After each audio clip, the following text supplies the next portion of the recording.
legislatures elsewhere.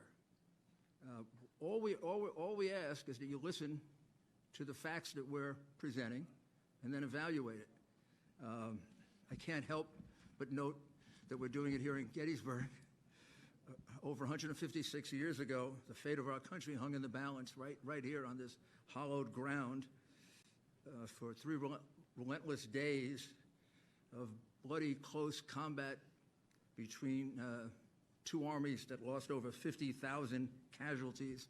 The fate of our republic was really decided that we'd be one nation, one union, one government, sharing values that are enormously important to us.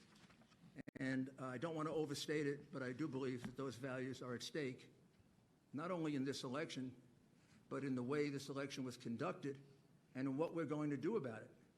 Because if we allow elections in the future to be conducted the way this election was conducted, we will have lost our democracy, our representative democracy. During the course of this election, we've come pretty close to losing our right of free speech. There's been censorship that I've never seen before, of an incredible nature by big tech, big networks, big companies. They only allow one side to be heard, and they refuse to allow the other side to be heard. It's almost as if they're afraid the American people, if they should learn these facts, will find out just who they are and what they're about. This voter fraud that took place, which, as you will see from the witnesses that we call, had several dimensions to it, several different ways in which it was done. The most dangerous thing is it is very, very similar in at least 6 states that we've been able to study. In other words, what we're going to describe to you with these witnesses happened in roughly the same way in Michigan, Wisconsin, Nevada, Arizona, and Georgia. Primary device were the mail-in ballots. You know there was a fierce debate over whether we should have mail-in ballots in the first place.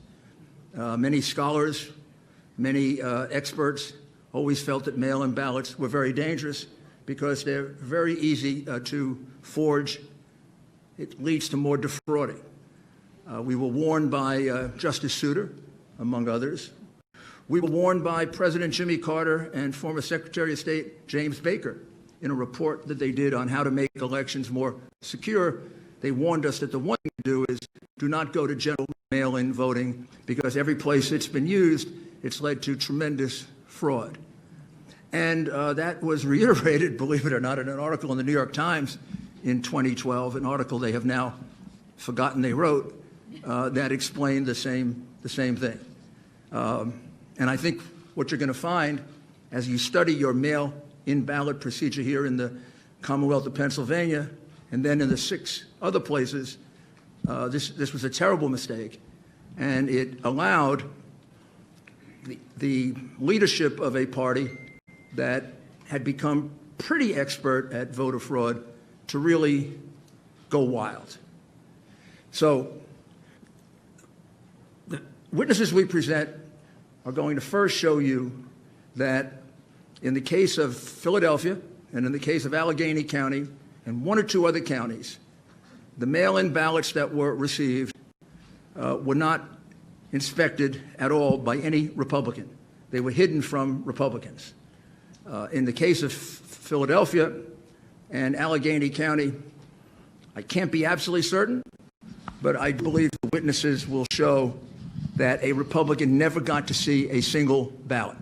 Now, you know how important that is to determining whether it is a valid ballot or not. There's only one time you get to do that, and that's when you separate the envelope that possesses the verifying information from the ballot. The moment you separate them, you can no longer verify. You can't go back and recount. You can't go back and check paper ballot against the machine ballot because it's a private ballot. It's an anonymous ballot. We want to keep it that way. The only thing that identifies it is that outer envelope. At that moment, when they're separated, gone forever. That's the moment at which inspections have been allowed time immemorial in America, Pennsylvania, all of our other 49 states. Several of the witnesses here have been doing this for 20 or 30 years. They've never heard of a situation in which a mail-in ballot was just put in without allowing a Republican, a Democrat, even third-party members to take one look at it and object to it, for the very reason that it's too prone to fraud. Think about this. In your state, Republicans were uniformly not allowed, kept out, put in chutes like they were cows to keep them away from seeing these ballots. Never happened before. Not only that, the same thing was done in Michigan, the same thing was done in Wisconsin, and on and on and on. What's the chance that on the morning of November 3rd or 4th, when they started the count, that in each one of those places, the Democrat leadership of these highly controlled Democrat cities that have some history for corruption, and in the case of Philadelphia, a long history of voter fraud. I could show you the convictions. I don't think I have to. What are the odds that they're all going to wake up with the same idea? After years and years of always examining together absentee ballots, all of a sudden, in a year in which we have a couple million of them per state, we're not going to allow any Republicans to see them. The person in Philly figures that out, Pittsburgh, Detroit, Milwaukee, Las Vegas, Nevada? Or is it more likely that this was a common plan that maybe started with the whole idea of having mail ballots because it gives you a much wider range to cheat?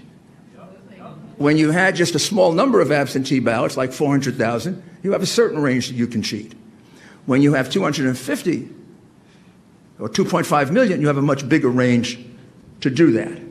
So when you hear that testimony about not being allowed to see the ballot, you have to understand it's much more important than just that individual ballot. On election night, when I went to sleep, maybe when you did, President Trump was leading in your state by somewhere around 700 to 800,000 votes, depending on when you went to sleep. That's a huge number of votes. 65% of the vote had been cast. Under normal circumstances, like if this were a fair media, your state would have been called for Trump. I mean, Virginia was called with 10% of the vote. It turned out to be separated by 1%. I think we may have actually won Virginia, but that's another battle. Michigan, we were ahead by 300,000 votes. Wisconsin, more. Georgia, we were down to 90% and ahead. What are the odds that they all switched overnight? They just switched by the next day. I think you're going to see how that happened. And I think there are a couple of statistics that you have to really closely look at. I'll just mention them and then we'll move on to the witnesses. We have calculated, and the evidence will show, that there were 682,770 mail-in ballots that were entered into your votes in just Allegheny County and in Philadelphia that were not observed by any single Republican. Those ballots could have all been for Joe Biden. They could have all been for someone else. They could have had no identifying data. They could have been from the same person. There could have been multiples of them. There could have been no name on them. We have no idea if that's true. And it will be very hard now to kind of put them together. We could ask, and you could subpoena, all of the outer envelopes.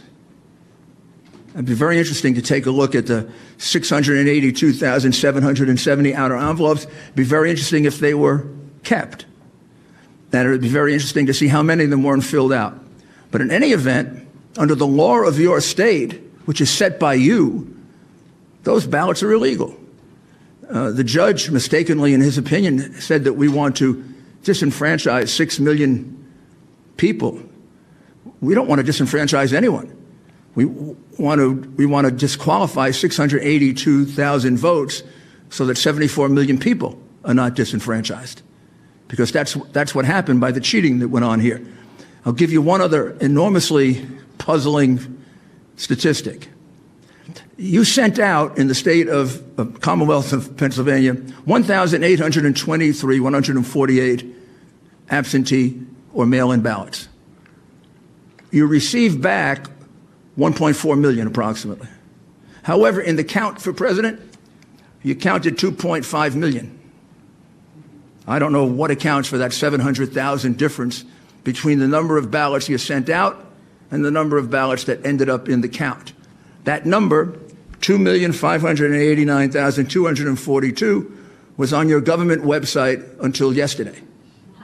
And yesterday it was removed without explanation. I'm going to be very interested in hearing what the explanation is.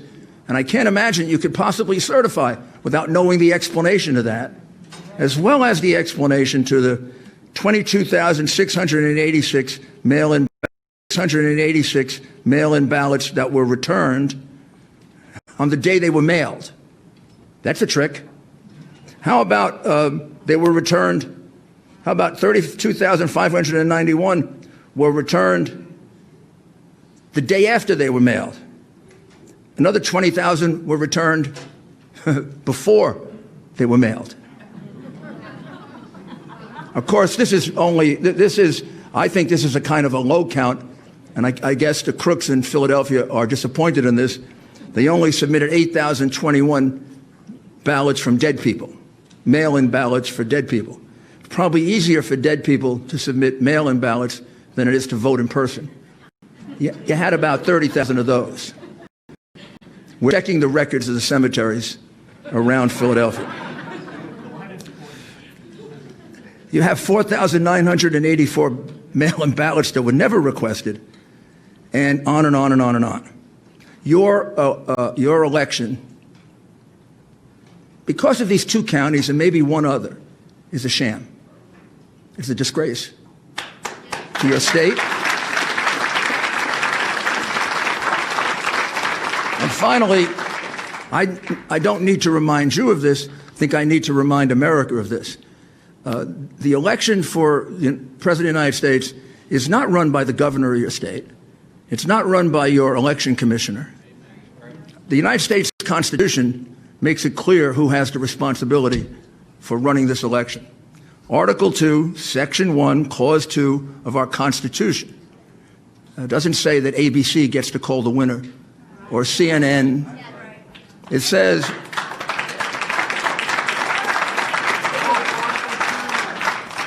each state shall appoint in such manner as the legislature thereof may direct a number of electors. It's the state legislature that controls this process. It's your power. It's your responsibility. And I think you know, and you have to convince the rest of your members, Republican and Democrat, they owe that to the people of your state, and they owe that to the people of the United States. Because if this happens without consequence, if they can just enter 600,000 some odd mail-in ballots without allowing a single Republican to view it, what's to say that next time they won't do 1 million or 2 million? I know crooks really well. You give them an inch and they take a